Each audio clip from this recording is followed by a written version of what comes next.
오늘도 변함없이 이렇게 부처님 전에 자리를 함께 해주신 우리 불광 형제들 대단히 고맙습니다. 집안 다 편안하시죠? 예. 기다리던 비가 험치 와서 아주 기분이 넉넉해졌습니다. 물론 저 홍천이나 저런 데서 너무 비가 많이 와서 재난을 당한 사람도 있습니다만은 그 몇 사람 빼고는 온 국민이 바라던 그런 비가 와서 참 다행이다 하는 생각을 지울 수가 없습니다.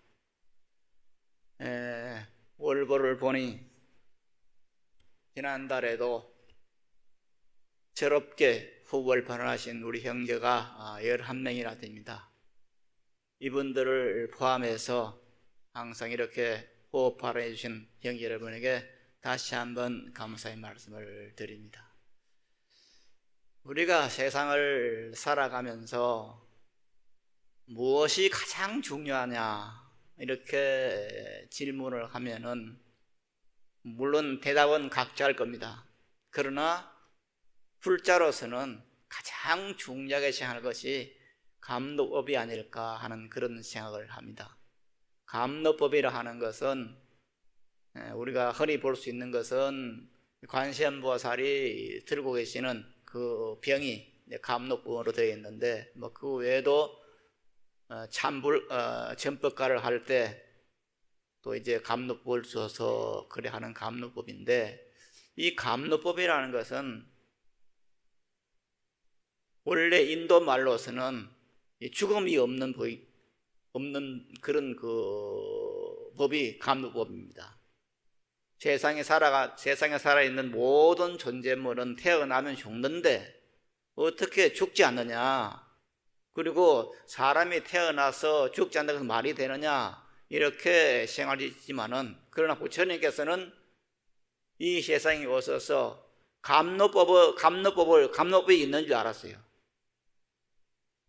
혹독한 고행을 겪은 뒤에 깨달음을 얻었는데 그 깨달음을 얻은 것이 뭐냐, 바로 감로법입니다. 생사해탈을 얻었다는 말이 바로 감로법입니다. 죽음이 없는 그런 세계를 본 겁니다. 그런데 그 죽음이 없는 세계라고 하는 것이 부처님 당신만이 아니라 일체 중생들이 전부, 이 일체 중생이라는 것은 사람들을 포함해서 다른 동식물과 이것도 마찬가지입니다. 일체 중생들이 전부가 대해탈 경계에 있다. 즉 죽지 않는 그 상태에 있는데도 불구하고 유혹에 빠져서 그 사실을 보지 못하는구나 이렇게 깨달으시고 우리들에게 법문을 이어졌습니다. 궁극적으로는 뭐냐, 우리 모두는 본래는 대해탈의 경계, 생사가 본래 없는, 죽음이 없는 그 세계에 있으면서도 우리들은 지금 그걸 보지 못하고 있다. 이제 이것을 보게 하는 것이 감로법입니다. 문제 우리들은 이것을 알아야 됩니다. 우리가 지금 현재 보고 있는 것은 단 한 면을 보고 있습니다. 눈에 보이고 귀에 들리고 손에 잡히는 이 세계만이 인정하고 있는 겁니다. 그러나 이 세계를 넘어선 세계가 있는 것입니다. 그 세계가 뭐냐, 그걸 감로법의 세계입니다. 죽음이 없는 세계입니다. 우리 모두는 본래 죽음이 없는 그 세계에 있는데 다만 미망심에 의해서 이것을 알지 못하고 있고, 우리들이 이렇게 한 달에 한 번 모여서 발언법회를 한다 하는 것은 뭐냐, 내 이웃에게, 모든 사람들에게 이 감로법이 있는 것을 알려주자. 나만 감로법을 있는 것을 알고 그렇게 해서는 안 된다. 내 가장 가까운 부모, 형제들에게, 친척들에게, 이웃들에게 감로법을 있는 것을 알려주고 그렇게 하자는 것이 바로 호흡의 의미입니다. 우리들이 부처님 법을 만나서 이렇게 대해탈의 경계, 감로법의 세상, 생사가 본래 없는 그 세상에 있다고 하는 그 사실에 눈을 떼야 됩니다. 이것은 지금 현재 자그만하게 그냥 이것 얻고 저것 얻고 이런 것, 이것 벗어난 세계입니다. 그 세계에 들어갔을 때 우리는 진정으로 세상에 태어나서 사는 보람을 느끼게 되는 것입니다. 그래서 대해탈의 경계, 그런 것이 있다고 하는 그 사실을 알아야 되고, 그리고 이렇게 이제 그렇게 보면은 물론 생사해탈을 있는 그것을 벗어난 대해탈의 경계가 있지만은 그것보다도 그것을 그 어떤 높은 이상의 세계에서 봤을 때 그 못지않게 또 우리들은 고통이 있습니다. 많은 고통이 있어요. 그래서 그 고통이 너무나 심하기 때문에 대해탈의 경계를 추구하는 그런 생각들이 좀 적어지죠. 그런데 대해탈의 경계를 보기 위해서, 그 자리를 가기 위해서 하다 보면은 어떤 부수입으로 이런 내악에 다가오는 그 혹독한 고통을 또한 면하게 되는 것입니다. 없게 되는 것입니다. 이것이 불법의 신비한 어떤 그 이유입니다. 지금 부처님께서 혹독한 어떤 그 고행을 겪은 뒤에 생사가 본래 없는 것을 봤다, 그렇게 말씀을 드렸는데, 원래 구라파 사람들은, 유럽 사람들은 불교를 잘 몰랐지만은 불교를 아는 사람들 가운데서도 부처님께서 그렇게 6년이라는 긴 세월 동안 난행과 고행을 겪었고, 그리고 정말 밥을 먹지 않고 며칠을, 한 달, 두 달을 견디고, 그래서 피골이 상접한 그런 고행을 했다는 그것을 믿는 사람이 아무도 없었다고 합니다. 그것은 신화에서나 있는 것이지, 그것은 인간으로서 그런 있을 수가 없다, 그렇게 다들 생각했다고 합니다. 왜 그러냐면은 유럽 사회에서 그렇게 고행을 한 사람이 없었기 때문에. 예수님도 다른 분들도 무슨 기독교의 성인들이 많이 있는데 그런 성인들도 그렇게 고행한 사람이 없어요. 예수님도 채껏해야 40일 동안 그냥 광야에서 그냥 기도할 뿐이에요. 이건 유럽뿐만 아니에요. 중국에서도 달마 스님이 중국에 오셔가지고 새로운 불교를 일으킨 그 이유 가운데 하나가 뭐냐면, 중국에서도 고행을 해서 깨달음을 얻은 그런 것이 없어요. 예를 들어서 공자님도 고행한 기억은 없어. 노자님도 어느 날 갑자기 나타나서 그냥 도덕경을 쓰랬지 무슨 큰 고행을 그런 일 아니에요. 그래서 중국 불교 자체도, 중국 민족 자체가 그런 걸 안 했어요. 깨달음을 얻기 위해서 고행을 했는 그런 개념이 없었어요. 그런데 이제 유럽 사람들이 이렇게 동남아를 침략을 했어요. 동남아를 침략을 해가지고 그 동남아를 이제 식민지로 삼았는데, 물론 이제 그만은 지금 빠지고 스리랑카라든가 캄보디아 같은 이런 것은 전부 이제 식민지를 삼았는데, 식민지를 삼아서 이제 그 민족들, 스리랑카 사람들이나 동남아에 있는 그런 사람들을 대하다 보니까, 그 사람들을 다스리게 대하다 보니까 종교라는 것이 있는데 그 불교야. 그런데 불교를 좁혀보니까 서가모니 부처님이라는 분이 계셨는데 그분이 실질적으로 고행을 했어. 실질적으로 인간의 한계까지 고행을 했어. 그걸 알게 된 거예요. 그래서 지금까지 그 사람들이 2000년 가까이를 그렇게 서가모니 부처님은 신화의 인물이라 생각했는데 그것이 아니라는 걸 알았어요. 그래서 그 뒤부터 이제 불교를 믿게 되고, 오늘날 저렇게 구라파에서 많은 사람들이 불교에 심취를 하고, 정말 마지막으로 인류를 구현해 줄 수 있는 그런 종교는 불교라는 그런 관념을 가지게 된 것도 바로 이것 때문입니다. 그래서 그 자리가 뭐냐, 바로 그런 고통의 세월을 겪어가지고 원래 모든 사람이 해탈되었다는 그 경계를 보시고 우리들에게 일러주었기 때문에 우리들이 지금 세상을 살아가면서 이 경계를 보기 위해서 노력을 해야 됩니다. 해야 되는데, 여기에 가장 중요한 것이 우리들이 불교를 접해가 알 수 있는 것은 바로 부처님의 말씀입니다. 그 말씀을 통해서 우리들은 불교가 어떤 것인가, 대해탈의 길이 어떤 것인가 하는 것을 알게 되고, 다른 하나는 부처님께서 이 세상에 오셔가지고 우리들에게 보여진 어떤 그 실질적인 삶의 모습을 통해서 우리들에게 보문해 주는 그 자체입니다. 그래서 거기에는 지금 말씀드린 것처럼 혹독한 고행을 겪고 마침내 물론 뭐 깨달음을 얻은 결정적인 계기는 그 고행이 있지 않습니다만은 그런 것이 바탕이 되어서 깨달음을 얻게 되고 거기에서 이제 대해탈의 경계를 맛을 보고 대해탈의 경계가 자기에게만 있는 것이 아니고 모든 사람들이 가지고 있는 그런 경계라는 것을 알고 우리들에게 법문을 설해 주셨습니다. 그런데 여기서 이제 하나 의심이 가는 것이 뭐냐? 우리들이 잘 알고 있는 것처럼 불교의 근본은 모든 사람들이 다 깨달음 자체인데 부처님도 무시급전에 이미 성불을 했다 그랬어요. 한량없는 세월 전에 다 성불을 하셨는데 왜 이 세간에 오셔가지고 그렇게 혹독한, 정말 유럽 사람들은 이거는 신화에서나 있는 것이지 인간으로서는 안 된다는 그런 정도로 그렇게 혹독한 고행을 했느냐 하는 그런 문제가 하나 있죠. 왜 다른 성인들처럼 그렇게 고행도 하지 않고 그렇게 성인이 되면 되었지 왜 부처님께서는 그렇게 고행을 했었을까 하는 그런 의문을 가지는 분도 계십니다. 가끔 가다가 이제 우리 신도들하고 이렇게 이야기를 하다 보면 그런 문제를 제기하는 분도 있어요. 왜 부처님은 그렇게 혹독하게 고생을 했는가? 다른 성인들처럼 그렇게 쉽게 깨닫지 못하고 그랬는가? 그런 생각들을 하게 됩니다. 그건 왜 그러냐? 그런 말들을 하게 되는 이유가 불교에 나와 있는 위도중생 현세간, 즉 부처님께서 이 세상에 오신 것은 위도중생, 중생들을 위해서 이 세간에 오셨다는 겁니다. 당신이 필요해서 온 것이 아니에요.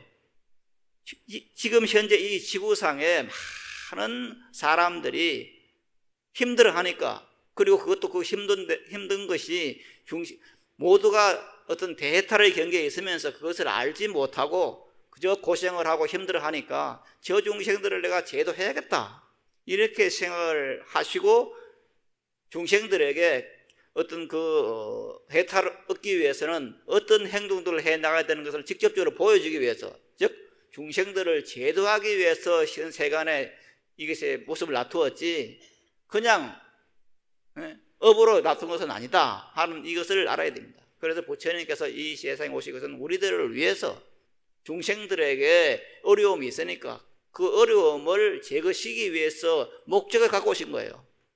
그래서 그것을 하문을 하면은 위도중생 현세간인데, 이렇게 불교에서 많은 성인들은 거의가 어떤 목적을 갖고 이 세간에 오셨어요. 가장 이제 대표적인 분 가운데 하나가 이제 오바리존자가 있습니다. 오바리존자라고 하는 어른은 부처님의 10대 제자 가운데서 지계 제일이고, 그리고 이제 결집 때 개를 율을 이제 송출한 그런 제자가 오바리존자인데, 이 오바리존자의 어떤 그 전생 이야기가 있어요. 이 전생이 뭐냐면은 500아라한들의 500나한전의 그 어떤 그 이유입니다. 그것이 절에 가면은 나한전이 있어요. 어떤 절에 가면은 12분을 모신 16아라한을 모신 그런 절도 있고, 어떤 절에 가면은 500아라한을 모셔서요. 제일 많이 모신 데가 이제 16분을 모신다고, 그 다음에 좀 큰 절 같은 데는 500아라한을 모시고 있는데, 왜 500아라한인가? 이것에 대해서 이제 오바리존자의 전생 이야기가 나옵니다. 제가 오늘 이 말씀을 드린 이유는, 아이고, 법회가 너무 재미가 없어, 너무 딱딱해, 그럴 것 같아가지고 오늘 좀 이야기를 좀 하려고 합니다. 왜 500아라한인가? 이게 이제 오바리존자의 전생 이야기입니다. 오바리존자가 깨달음을 얻어가지고 수행을 많이 할 때 깨달음을 얻었는데, 그러니까 오바리존자가 지금 이 세상에 와서 부처님이 제자가 돼서 깨달음을 얻은 게 아니고 그 전생에 이미 깨달음을 얻었어요. 깨달음을 얻었는데 어느 산중에 수행을 하다가 이제 결제를 마치고 아마 한거가 됐던 모양입니다. 한거를 마치고 이렇게 내려와가지고 민가로 들어서는데 보니까 아주 그 서숙 자체가 이제 이렇게 바나나처럼 생긴 그게 서숙이죠? 뭐라 그래요, 그게? 예? 그러니까 지금 현재 나락처럼 생겨 있고, 그 다음에 바나나처럼 생겨 있잖아요. 그런 서숙인가 그것을 이제 그런 밭이 있었어. 그래, 그거 참 잘 익어 있어서 이 서숙이. 그래서 참 탑스럽네 하고 이렇게 그걸 보다가 그게 조알이 세게 떨어졌어.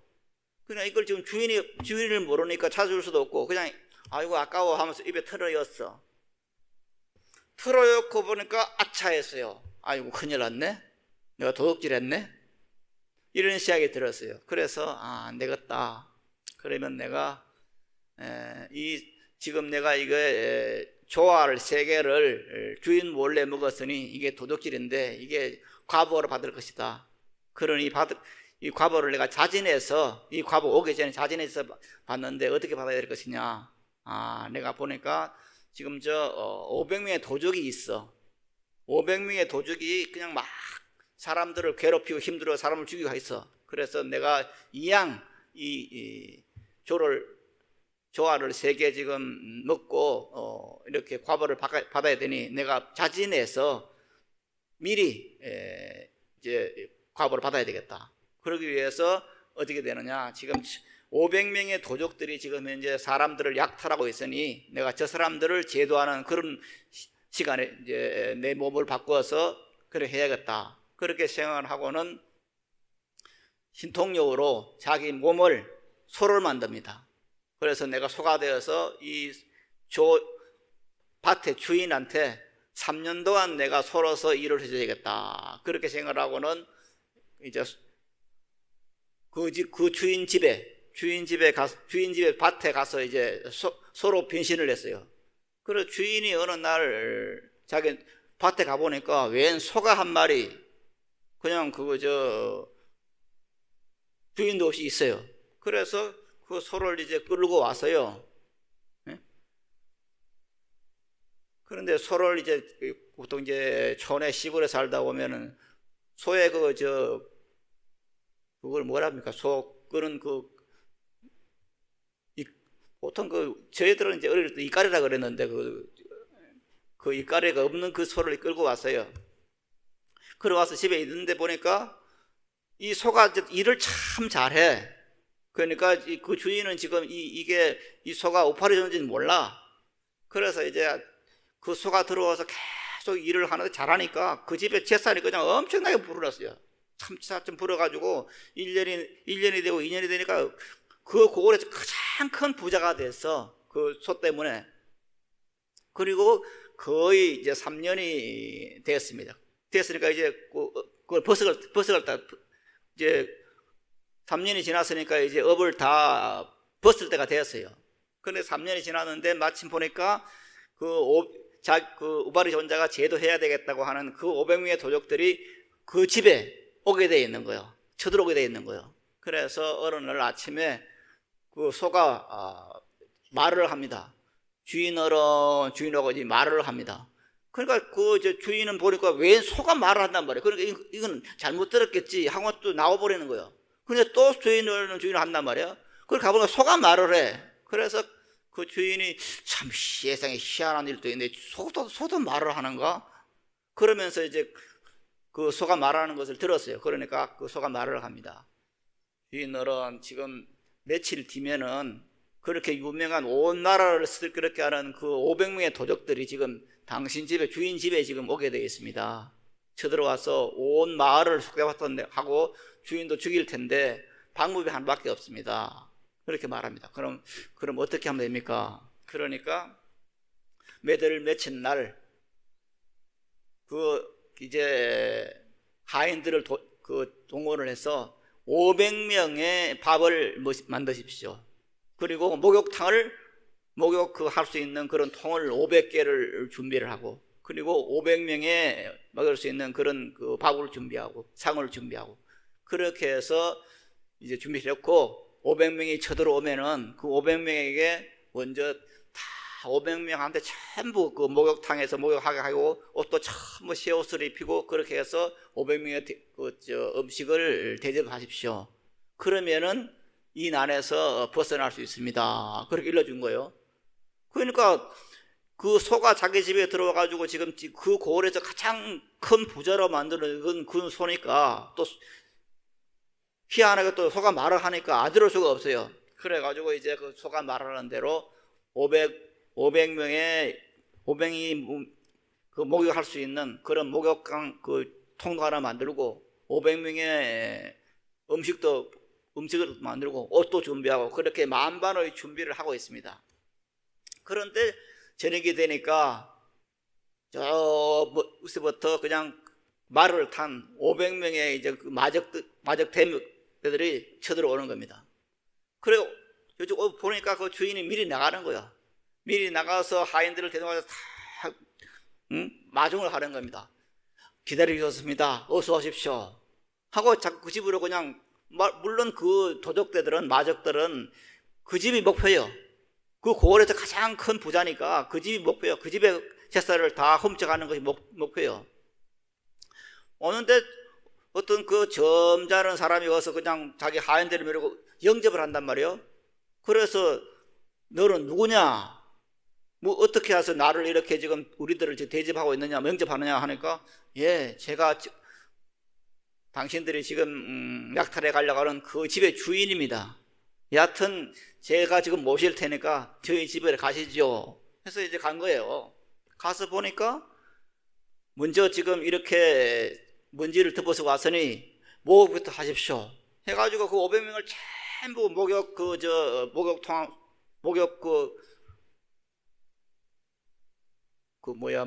목욕통이죠. 목욕통이 있는 그 참 안에 목욕을 싹 씌우고는 전부 또 옷을 다 함부를 줘.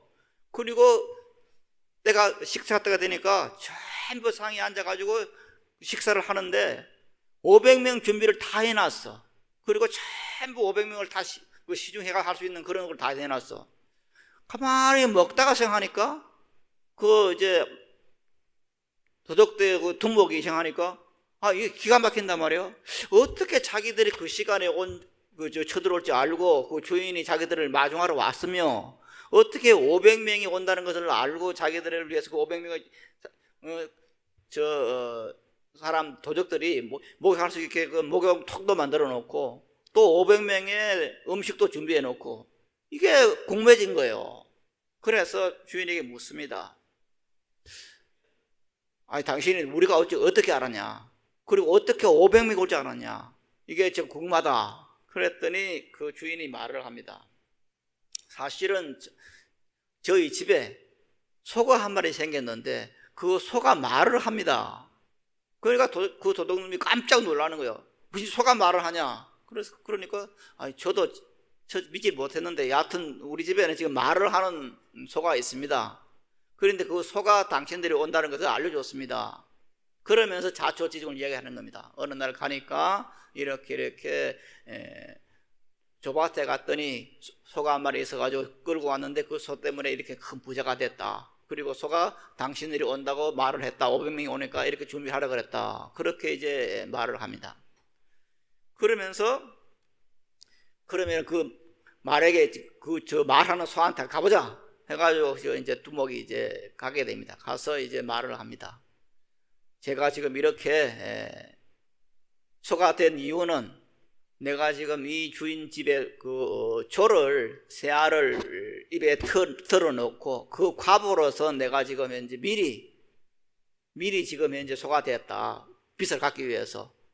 그리고 당신들이 올 것을 미리 알고 내가 이렇게 지금 온다 그랬다. 이렇게 이제 말을 해주는 겁니다. 그러니까 그 도적들이 보니까 기가 막힌단 말이에요. 그 도적들은 평생을 그냥 약탈하고 사람을 죽이고 했는데 이 말은 이 소는 그 조알 새알 때문에 그 빚을 갚기 위해서 3년 소가 된다는 거예요. 그러니까 이 두목이 깜짝 놀라가지고 야 큰일 났구나. 이래서는 안 되겠다. 그렇게 해가지고 거기서 이제 아이, 저도 그러면은 그럼 어떻게 되겠습니까? 그럼 저희들이 지금 현재 지금까지 도둑질하면서 지었던 그 과보를 빨리 해결하려면은 이것을 벗어나려면 어떻게 해야 되겠습니까? 그러니까 우선 출가하고 싶으면은 출가를 한 사람은 출가를 해서 수행을 해라. 그리고 마침내 생사가 본래 없는 그것을 깨달아야 된다. 그렇게 이제 소가 법문해 주는 거예요. 소가 말을 하는 거예요. 그래서 소가 말을 하는데 안 믿을 수가 없어. 그래서 그 두목이 제일 먼저 칼을 버리면서 그러면 제가 지금 참 소인 성인에게 약속을 합니다. 약속을 하겠습니다. 제가 반드시 지금 나가서 출가를 해서 수행을 하겠습니다.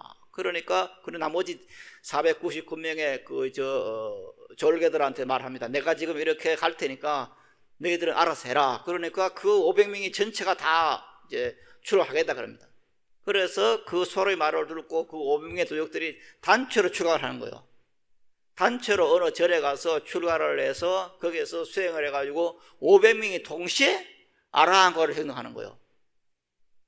그래서 이제 500명의 아라한이 생긴 거예요. 그때 그 나라에.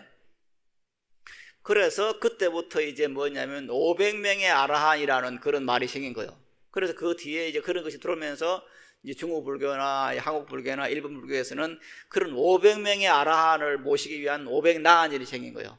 지금 한국에서는 아마 직지사가 제일 대표적인 그런 500나한절인데, 이렇게 이제 우발의 존자의 그 어떤 전생의 이야기도 뭐냐면은 그 500명의 어떤 도적들을 제도하기 위해서 그런 목적을 갖고 그렇게 소가 된 거예요. 소가 되어서 3년 동안 그 업을 벗고 그리고 500명의 도적들을 제도를 하고 그것이 인연이 되어서 지금 현재도 우리가 500나한절을 보게 되는 겁니다. 기사 이런 데 가면 나한절이 있어요. 거기서 참여하게 되고 이렇게 되는데, 이 모든 것이 뭐냐? 위도중생 현세간, 중생들을 제도하기 위해서 이 세간에 몸을 놔두었다 하는 이 사실입니다. 그래서 우리들이 부처님께 고마운 그 감정을 하게 되는 이유는 바로 여기 있습니다. 부처님께서는 편안하게 저 극락세계에 계신 아미타 부처님처럼, 아미타 부처님 얼마나 편안합니까? 그냥 그 세계에는 그냥 업을 지어가지고 온 중생도 없어. 다 편안한 그런 불국토예요.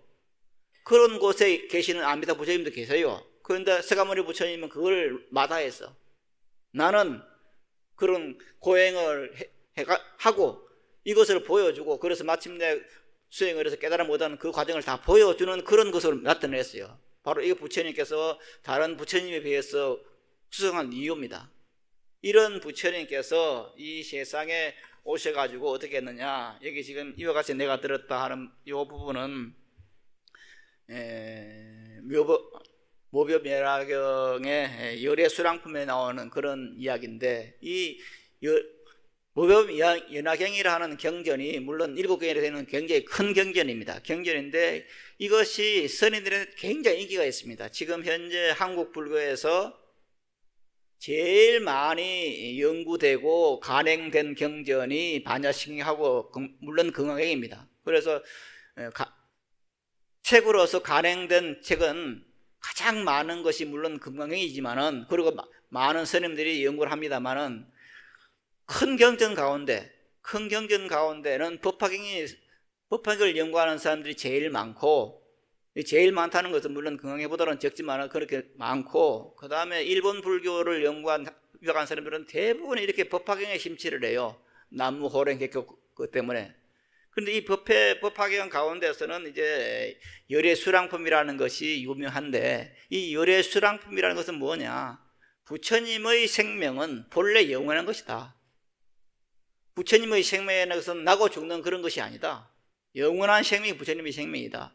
그래도 마찬가지로 우리들도 영원한 생명의 존재들이다 하는 것이 바로 열애수랑품의 어떤 내용입니다.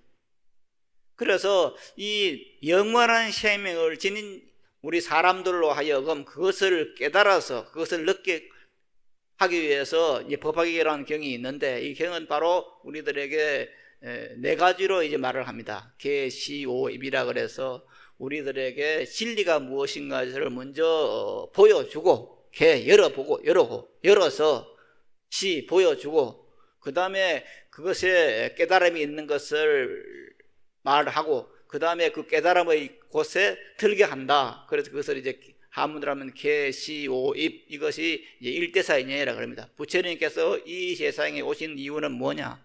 바로 이 일대사인연 때문에 오는 것이다. 그래서 지금 여기 영원하신 부처님 여기서 보면은 2번에 보면 이런 말이 나옵니다.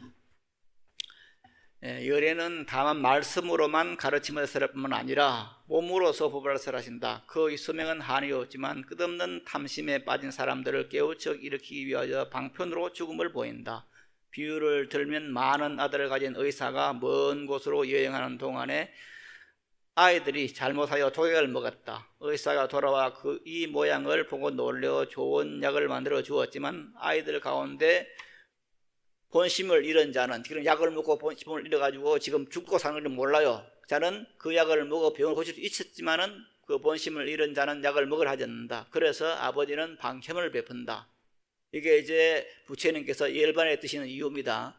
나는 나이 많아 언제 죽을지 모른다. 내가 만약 죽었다고 하거든 여기 두고 가는 약을 먹고 다들 건강하게 잘 지내도록 하라. 이렇게 말을 남기고 다시 여행의 길을 떠나더니 얼마 있지 않아 인편에 그의 아버지가 돌아가셨다고 하산한다. 아이들은 이 말을 듣고 크게 슬퍼하고 아버지가 돌아가셨다, 우리는 고아가 됐다 하고 탄식하며 슬퍼했다. 아버지의 유언을 정하고 그 약을 먹으니 병이 나았다. 그랬더니 아버지가 다시 돌아온 것 같다. 누가 의사인 이 아버지와 거짓을 책망할 수 있겠는가? 세인도 또한 그와 같아서 성불하신 이래 오늘날까지 한이 없는 시간을 지내는 동안 중생들을 제도하기 위하여 거짓으로 이 세간의 생과 사를 보인 것이다. 즉 부처님께서 생명은 영원하신 생명입니다. 영원하신 생명인데 영원하신 생명인 것을 사람들이 믿지 않으니까 이것에 이제 짐짓 열바하는 것을 보여주고, 그러니까 부처님께서 돌아가셨다고 하니까, 죽었다 하니까 자식들이 아이고 약을 남겼던 그 약을 먹고 병이 나듯이 우리들도 부처님께서는 항상 부처님을 뵐 수 있는 것은 아니구나 하는 것을 알기 때문에, 비록 우리들이 부처님을 뵐 수는 없지만 부처님이 남기신 그 경을 가지고 열심히 공부를 해가지고 부처님이 경덕한 그 경진 대해탈의 경지에 나아가는 것이 바로 우리들이 할 일입니다. 그래서 대해탈, 대자지의 그 곳에 나아가기 위해서 우리들은 수행을 하게 되는데, 그래서 수행을 하면은 필은 어떻게 되느냐? 이게 이제 법다의 말에 나오는 모든 사람은 하나의 몸이라는 이 말입니다. 이게 이제 우리 불왕에서는 내 생명 부처님 무량생명 동일생명이라는 말을 그대로 쓰고 있습니다. 바로 이 말입니다. 동일생명. 내 생명은 부처님의 한량없는 공덕 생명으로서 같은 동일생명이다. 그런데 이 동일생명이라는 말은 불교가 중국에 들어오기 전에, 그것을 이제 불교가 중국에 들어온 것은 서기로 42년입니다. 42년에 제일 먼저 들어온 것이 이제 42장경이 들어왔다 그러는데, 그 42장경 같은 데서 보면은 거의 깨달은 문제는 없어요.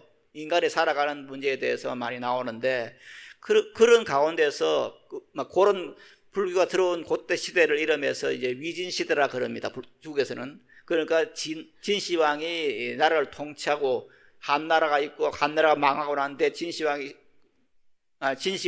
있고, 그 다음에 한나라가 망하고 그런 시대를 이제 위진 시대라 그러는데, 그 위진 시대에 있었던 조법사라는 그런 스님이 계세요. 이 조법사가 뭐라고 말하냐면은, 그때는 이제 불교가 널리 알려지지 않았는데, 이 조법사는 뭐라 하느냐면은, 천지가 나와 더불어 한 뿌리고, 그 천지 만물이 전부 나와 더불어 한 뿌리고, 동건이다 그랬어요. 천지 만물이 나와 더불어 동건이다, 한 뿌리고, 삼라만상이 나와 더불어 한 생명이다 하는 그런 말을 이제 조론했어요. 그 조법사가 지은 책이 이제 조론인데, 이 조론에 이런 말이 생겨요. 그런데 이 조법사가 천지가 나와 더불어 한 뿌리고 삼라만상이 나와 더불어 한 생명이라 하는 그 말을 할 때는 이게 그때는 이 불교에서 이 말을 안 썼어요. 근데 조법사가 제일 먼저 썼어요. 그러다 보니까 그 뒤에 스님들이 야, 조법사는 참 굉장한 말이다. 나중에 이제 전체 불교가 다 들어와서 보니까 조법사 한 말이 맞아. 그래서 반야경에서는 이 말을 바로 내 생명 부처님 무량도 생명 말을 하고 있거든요. 그래서 내 생명이 부처님의 한량없는 공덕 생명 무량도 생명인데 이것을 지금 현재 조법사는 그 전에 먼저 알았어. 그래서 우리가 반야경을 통해서 내 생명이 부처님 무량도 생명인데 내 생명이 부처님 무량도 생명은 그것이 왜 왔느냐 하는 문제가 있어요. 왜 왔느냐? 우리가 왜 왔느냐? 업보를 받기 위해서 왔느냐? 다른 종교에 하는 것처럼 그냥 죄를 지어서 왔느냐? 그건 아니라는 사실입니다. 그건 아니다. 왜 왔느냐 내가? 나쁜 말 아니죠. 다른 어떤 이웃 사람들도 왜 왔느냐?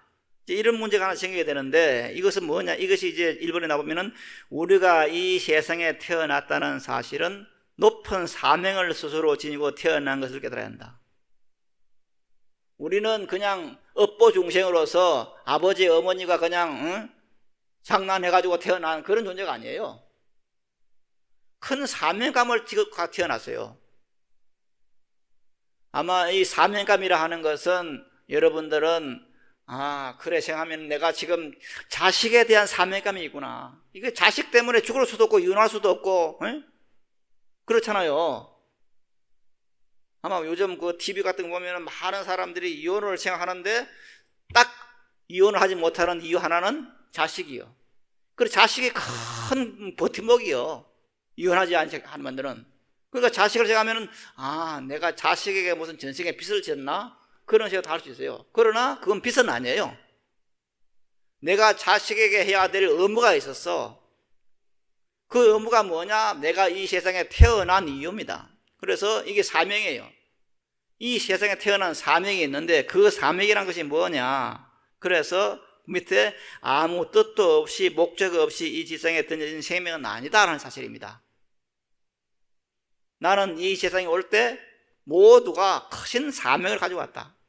자, 우리가 이 땅에 인간으로 태어난 데는 진리의 힘과 함께하고 부처님의 은혜로운 가호가 함께 있는 것이다.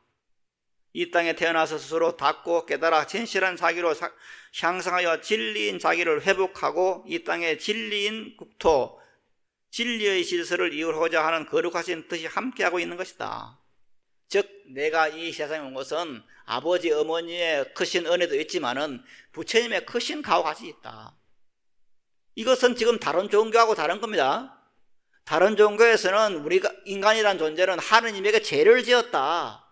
그래서 지금 이제 그냥 그 죄를 사회 받기 위해서 이 세상에 왔다. 그렇게 이야기를 해요. 그러나 불교는 그게 아니에요. 부처님의 크신 은혜 속에 이 세상에 오신 거예요. 부처님의 보살님 속에서. 이게 지금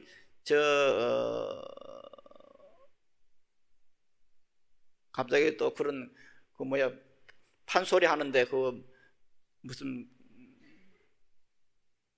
자꾸 이렇게 깜빡깜빡해요. 이제는 단어가 잘 안 나. 하여튼 그 판소리 하는 이 세상에 온 것이 무슨 조상님의 비를 빌어 무슨 누구를 그런 회신곡이나 회신곡에 보면은 그런 것들이 쭉 나오는 것이 뭐냐? 바로 이 도리입니다. 내가 이 세상 것은 정말 부처님의 크신 은혜로 이끌어 세상에 오신 거예요. 그런데 부처님의 크신 은혜로 이 세상에 왔는데 왜 왔느냐? 왜? 바로 이게 사명이에요. 내 사명이 있어요. 그 사명이 뭐냐? 그 사명이라 하는 것은 내가 행복해지는 것입니다. 행복해지는 것이 내 사명을 다하는 거예요. 그리고 이것은 이 세상에 존재하는 모든 존재물의 사는 이유입니다. 산속에 뛰어나는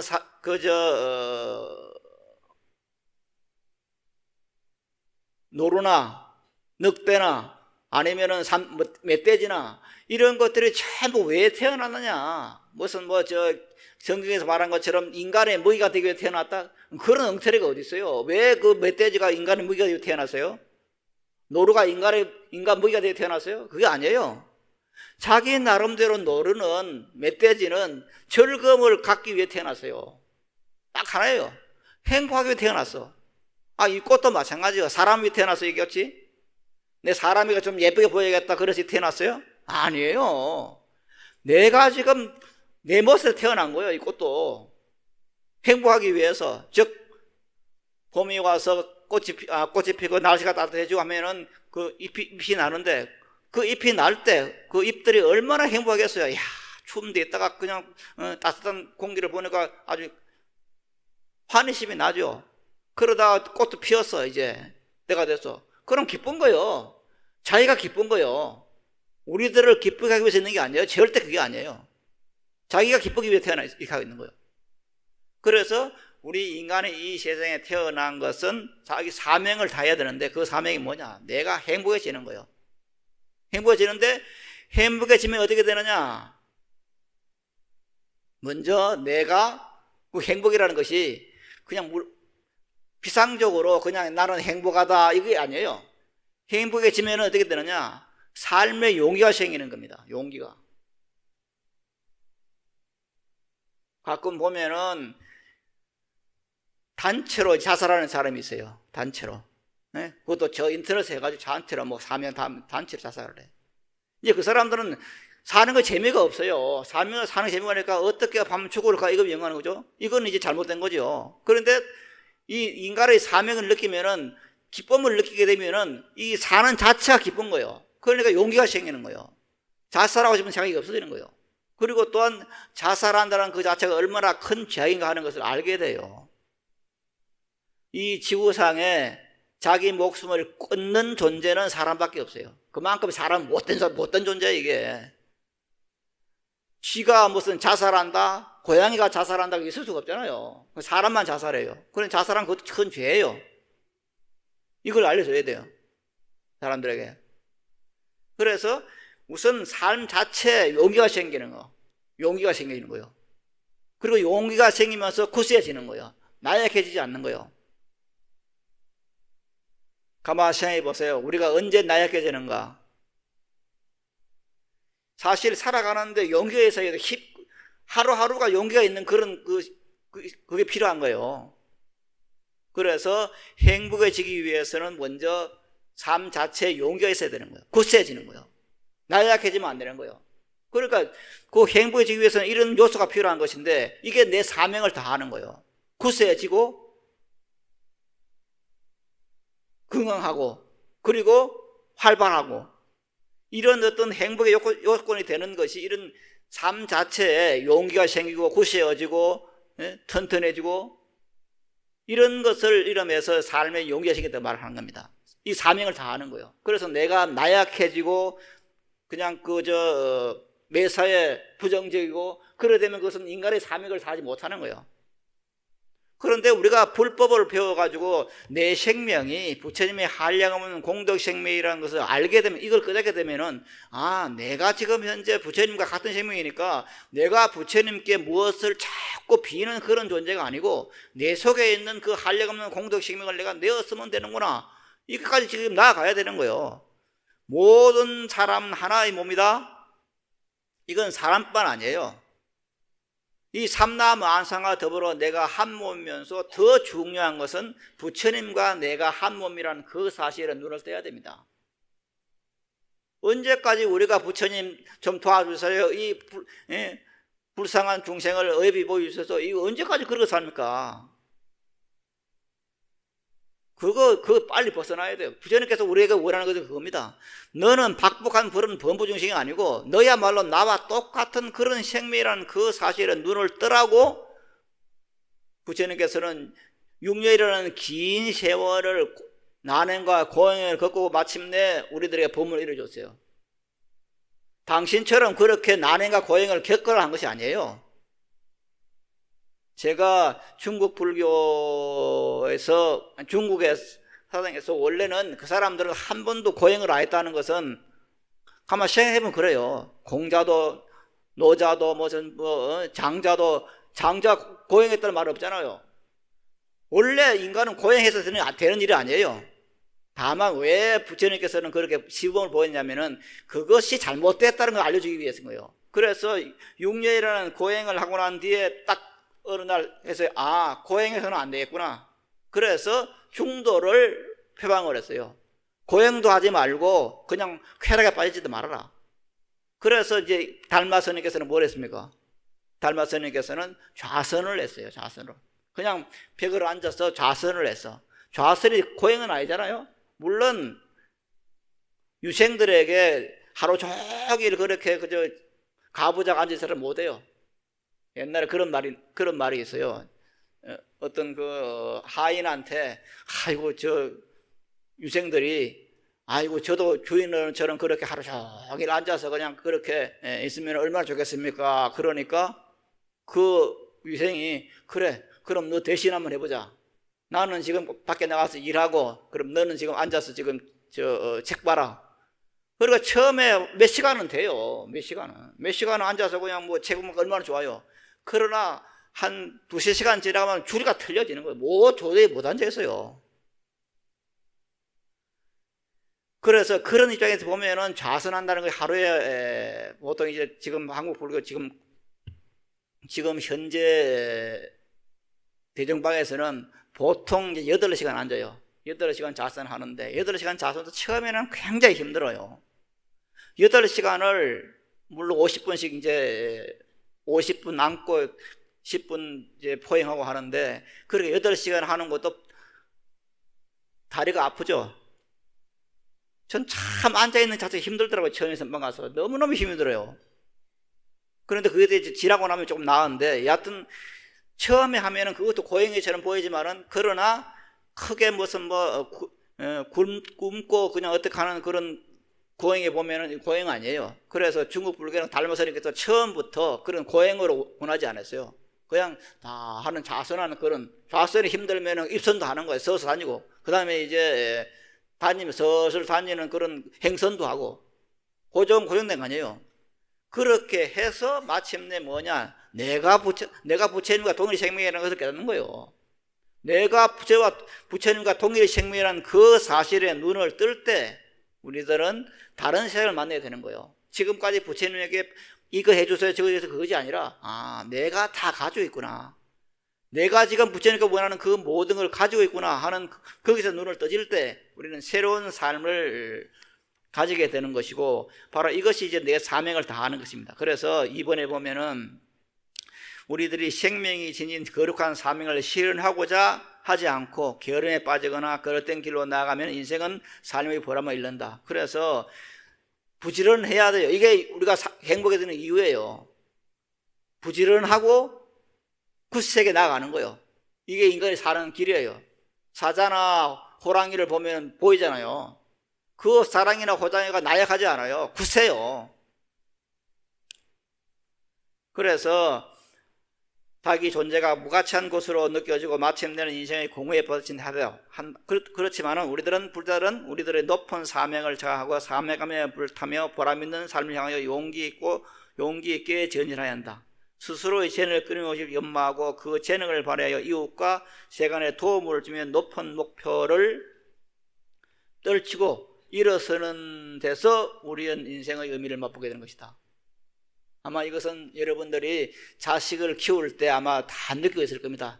내가 자식을 키워서 그 아이가 조금 크고 조그마한 꼬마들이 커가지고 대학생이 되고 마침내 결혼해가지고 그 자식을 낳았을 때 저는 느끼지 못하겠지만 여러분 느끼실 거 아니에요. 내가 이렇게 힘이 왔으니까 이렇게 보람이 있구나. 이게 사는 의미예요. 이게 행복이에요. 그래서 모든 사람이 바로 하나의 몸이다 하는 여기서 우리들은 모든 사람이 하나의 몸이 아니라 내가 부처님과 동일 생명이다. 같은 몸이다. 그래서 내 생명은 부처님의 한량없는 공덕의 생명이다 하는 것을 항상 생각해야 되고 이제 3번에 보면은 우리들이 희망을 성취하려면 진리 법칙에 순응해야 한다. 이게 이제 진리 법칙이 중요합니다. 진리의 법칙의 순응해야 되는데 진리 법칙이란 뭐냐? 진리 법칙은 인간 모두가 불성생명, 부처님의 법성생명이며 법성공덕이라는 사실이다. 결코 대립된 자도 없고 아무도 버려진 자가 없다. 서로 존중과 받들음을 베풀고 도와줘야 하는 것이다. 받들고 돕는 자는 받들음을 받고 도움을 받는다. 주는 자는 받고 존중받는 자는 존중받는다. 빼앗는 자는 빼앗기고 남을 고통으로 물어붙인 자는 같은 보상을 받는 것이다. 이것이 진리의 법칙입니다. 그래서 영어에서 말하는 give and take이라 하는 것이 주고 받는 것이지 받고 주는 것이 아니에요. give and take이요. 그래서 내가 항상 무엇을 같은 부처님의 생명으로서 내 생명을 다하기 위해서는 먼저 보시를 하고 그 다음에 서로 도와가면서 사는, 그래서 마침내는 내 생명이 그렇게 사는 부처님의 생명이다 하는 사실에 눈을 떴을 때 우리들의 삶은 좀 더 밝아지고 하루하루가 기쁜 날들이 되는 겁니다. 자주 말씀을 드립니다마는 운문스님께서 일일시호일이다, 하루하루가 좋은 날이다 하는 얘기에서는 깊은 뜻이 있는 겁니다. 깊은 뜻이 하루하루가 좋은 날이 되소서가 아니고 하루하루가 좋은 날이 돼야 됩니다. 우리 모두가 살아가면서 아침에 눈을 떴을 때 야, 오늘도 좋은 날이다, 내일 또 눈을 떴을 때 야, 또 좋은 날이네, 이게 실감이 와야 돼요. 그럴 때 우리는 이 세상에 내가 태어난 사명을 다하는 것입니다. 부처님께서 우리들에게 하신 말씀은 이게 전부예요. 이런 것을 생각하면서 열심히 내 사명을 다하기 위해서 부지런히 마반야 바라밀 염송을 하고 그 속에서 우리들의 꿈을, 여러분들의 꿈이 이것이면 하고 바라면서 오늘 여기서 마치겠습니다. 여러분 대단히 고맙습니다.